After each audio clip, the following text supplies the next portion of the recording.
সেনাবাহিনী প্রধান জেনারেল ওয়াকারুজ্জামান কি বাংলাদেশে সেনা শাসন চাচ্ছেন, নাকি বাংলাদেশের জনগণ সেনা শাসন চাচ্ছেন, নাকি আওয়ামী লীগের গুজব সেলের সদস্যরা সেনা শাসন চাচ্ছেন?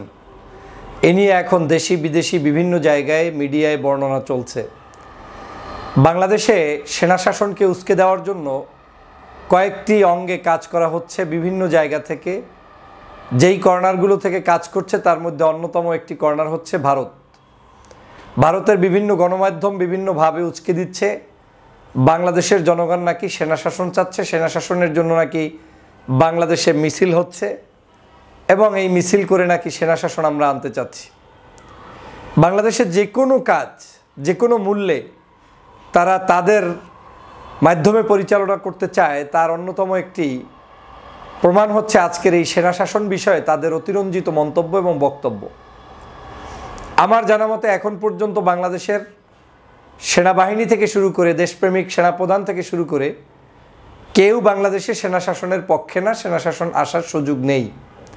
আমি সবসময় বলেছিলাম যে 5ই আগস্ট একমাত্র মুখ্যম সময় ছিল, যেই সময়ে বাংলাদেশের মানুষ হাসিনা থেকে মুক্তি পেয়ে যে কোনো ডাল ধরতে তারা প্রস্তুত ছিল, হোক সেটা সেনা শাসন, হোক সেটা ভিন্ন শাসন, হোক সেটা জরুরি অবস্থা, যাই হোক না কেন জনগণ সেটাকে মেনে নিত, কারণ হাসিনার কাছ থেকে মুক্তি পেয়েছে। হাসিনার কাছ থেকে মুক্তি পাওয়ার 8 মাস পরে সেনা শাসন আসার মতো দেশেরও যেমন পরিস্থিতি নেই, জনগণের ভিতরেও সেরকম কোনো আকাঙ্ক্ষা নেই। তাহলে কারা এই বাংলাদেশের সেনা শাসনকে উচকে দিচ্ছে? আমি গত কয়েকদিন যেটা অবজার্ভ করলাম, বাংলাদেশে বেশ কিছু জায়গায় আওয়ামী লীগের প্রতাত্তা যারা আছেন, যারা আওয়ামী লীগের মধ্যে সুবিধা ভোগ করে বিভিন্নভাবে অর্থ সম্পদ লোপাট করেছেন, নিজেদেরকে বিশাল বিশাল কেস মামলার মালিক হয়েছেন, খুন খারাপির সাথে সম্পৃক্ত ছিল, এই মানুষগুলো ভাবছে যে বাংলাদেশে যদি সেনা শাসন আসে হয়তো ডক্টর মোহাম্মদ ইউনূসের চাইতে ভিন্ন কোনো কিছু চরিত্র এখানে তারা করতে পারবেন, তথা অ্যাটলিস্ট আপনার ঘর ভাঙতে পারলো, আপনি নির্বাচন থেকে দূরে থাকলেন, ক্ষমতায় আসলেন না, 2-3 বছরের পরে আওয়ামী লীগ হয়তো আবার নতুন করে আসার একটা স্বপ্ন বুনতে পারে, এরকম বিভিন্ন সমীকরণ করে তারা সেনা শাসনের পক্ষে। এবং তারা এই সেনা শাসনটা মূলত পজিটিভ সেন্স থেকে পক্ষে নয়, তারা চায় বাংলাদেশে যে কোনো মূল্যে এটা দিয়ে একটা অরাজকতা, যাতে করে এই সেনা শাসনের উপর ভিত্তি করে বাংলাদেশের মানুষ আবার ফুঁসে ওঠে। এই ফুঁসে ওঠার পরে আবার সবাই যাতে বলে আগেই ভালো ছিলাম, তথা শেখ হাসিনার শাসনামল, এখন আবার সেনা শাসন, আবার মিছিল মিটিং শুরু, হরতাল অবরোধ শুরু, এই জিনিসগুলো তারা করাতে চাচ্ছে জাতির কাছে প্রমাণের জন্য। কিন্তু বাংলাদেশের সেই সুযোগটা এখন আর মনে হয় বিন্দুমাত্র নেই যে সেনা শাসন আর আসবে। আপনারা জানেন গতকালকের হঠাৎ করে সারা বাংলাদেশে গুজব উঠলো যে সেনাবাহিনীর প্রধান দায়িত্ব নিচ্ছেন ডক্টর মোহাম্মদ ইউনূস পালিয়ে যাচ্ছেন এবং পালিয়ে গিয়েছেন, অনেকে এভাবেও প্রচার করেছেন।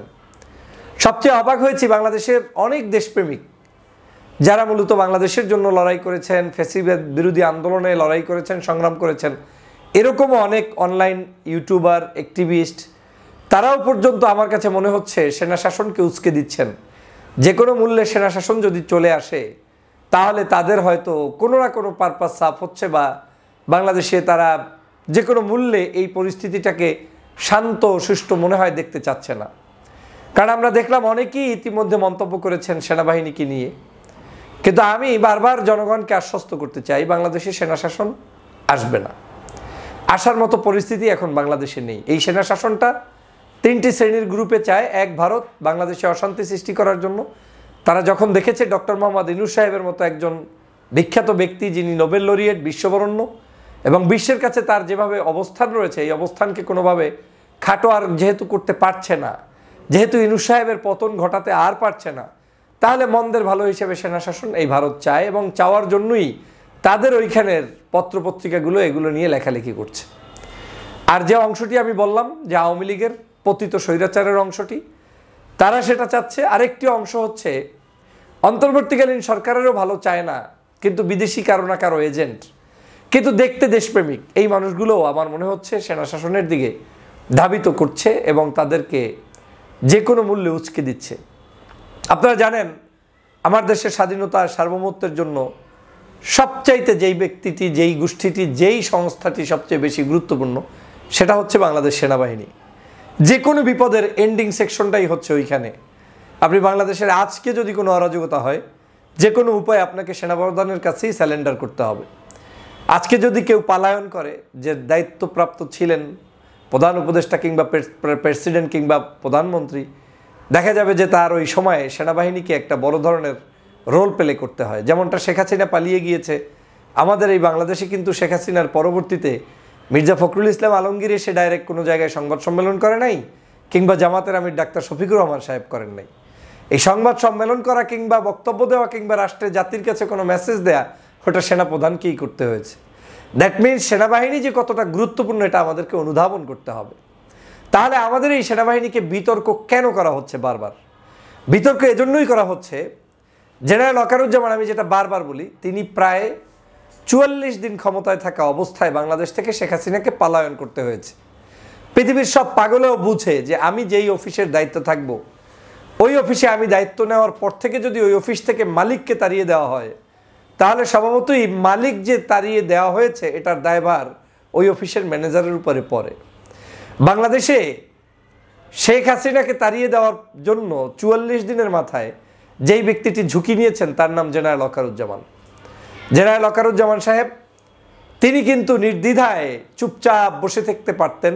হয়তো অনেক মানুষ খুনাখুনি হতো, আহত হতো, নিহত হতো, এবং একটা পর্যায়ে হয়তো আন্দোলন স্তমিত হতো, কিন্তু এটা আবার হয়তো জ্বলে উঠতো 2 বছর, 1 বছর, 3 বছর পরও লাগতে পারত। কিন্তু জেনারেল ওয়াকারুজ্জামান সাহেবের কারণেই আমরা কিন্তু সেদিন মুক্তি পেয়েছিলাম। এবং 5 তারিখ থেকে আজ অদ্যাবধি পর্যন্ত আমি কিন্তু একই সুরে কথা বলছি যে এই দেশের ক্লান্তি থেকে মুক্তির জন্য যারা যারা ভাইটাল ভূমিকা পালন করেছে, তার মধ্যে নাম্বার 1 স্টুডেন্ট, পলিটিক্যাল পার্টিস, দেন আপনার সিপাহী, এই যারা আর্মির বিভিন্ন ধরনের সৈনিকরা রয়েছেন, এরপরে বিভিন্ন শ্রেণী পেশার মানুষরা আমাদের এখানে সম্পৃক্ত হয়েছে, আলেম ওলামা, নায়ক নায়িকা, গায়ক, শিল্পী, সাহিত্যিক, কবি, সাংবাদিক, সবাই আমরা এই কাজে অংশগ্রহণ করেছি।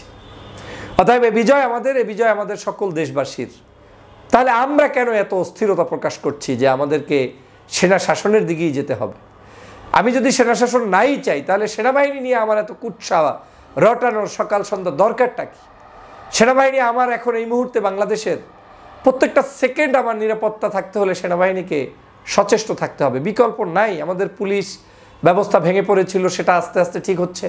এই সব কিছু বিবেচনায় আমার কাছে মনে হচ্ছে বাংলাদেশের সেনাবাহিনী অত্যন্ত গুরুত্বপূর্ণ। তাহলে কি সেনা শাসন আর এই উস্কে দেওয়ার পরেও আসবে না? আমার ধারণা না, আসবে না।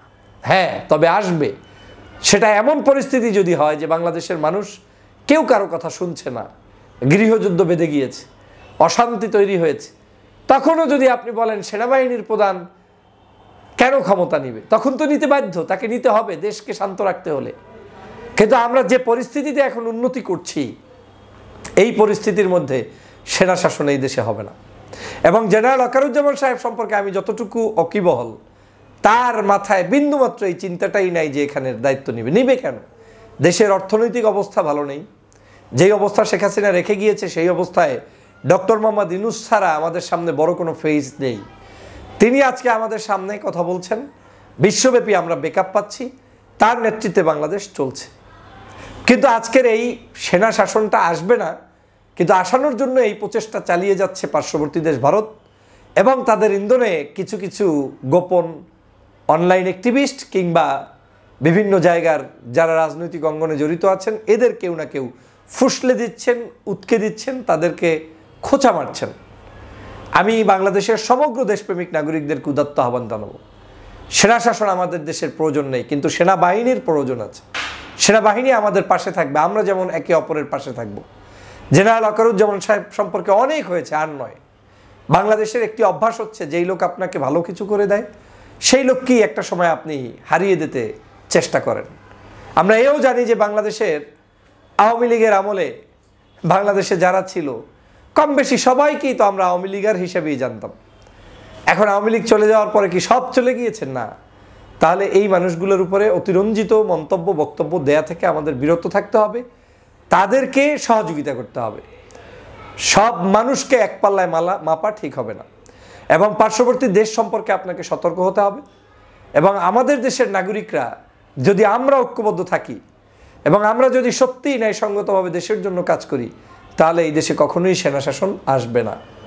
আমরা বাংলাদেশকে বিনির্মাণ করব, দেশের নাগরিকদের জন্য আমরা আমাদের প্রচেষ্টা অব্যাহত রাখব এবং আগামীর বাংলাদেশ বিনির্মাণে আমরা সেনাবাহিনী, সিপাহী, জনতা, ছাত্র ভাই ভাই একত্র মিলে সকল পরাশক্তির সকল ষড়যন্ত্র রুখে দিব এবং দেশকে সুন্দরভাবে এগিয়ে নিয়ে যাব।